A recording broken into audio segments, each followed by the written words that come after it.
Welcome to On the Edge with JP Devine from Central Maine Sunday. On the Edge with JP Devine audio is made possible by our subscribers like you. Thank you for listening and supporting local journalism in Central Maine. Now here's JP Devine.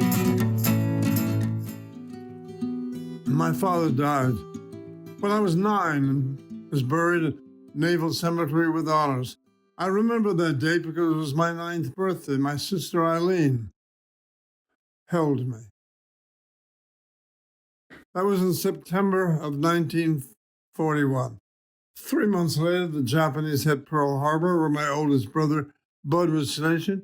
He was about to come home, but he was regular Navy and stayed to fight at sea for 4 years more. And then just before Christmas, my 5 other brothers and 6 cousins all enlisted and went to sea with the Navy. That Christmas and for the next 4 years, I find myself in a world of women.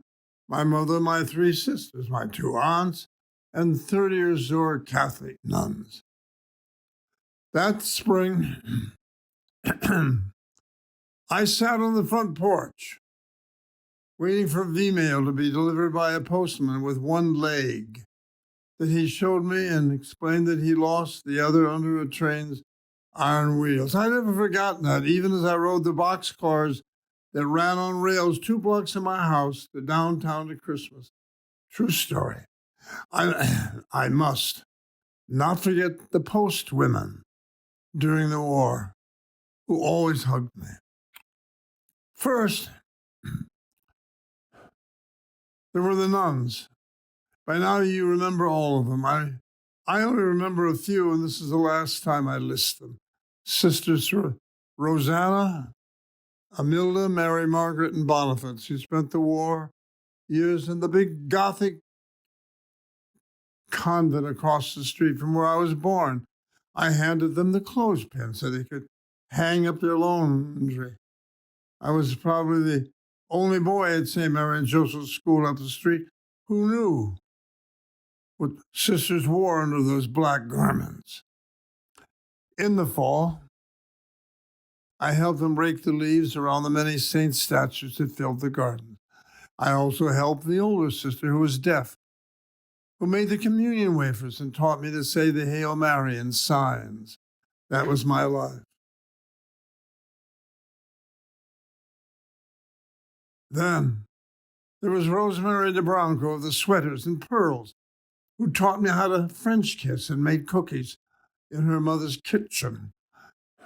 As the years rolled by, there was Maria Gomez, daughter of a cigar maker, who complimented me on how well I French kissed.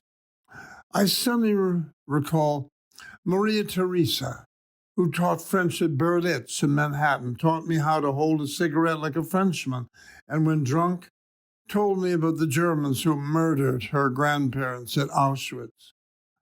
Yes, I had a few guy friends, but none like Jeannie Bell, Mary Martin's understudy in South Pacific.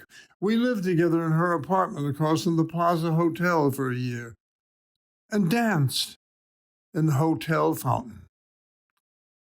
I last saw Jeannie in a coffee shop on 48th Street where she hugged me tightly and then whispered in my ear that she had breast cancer.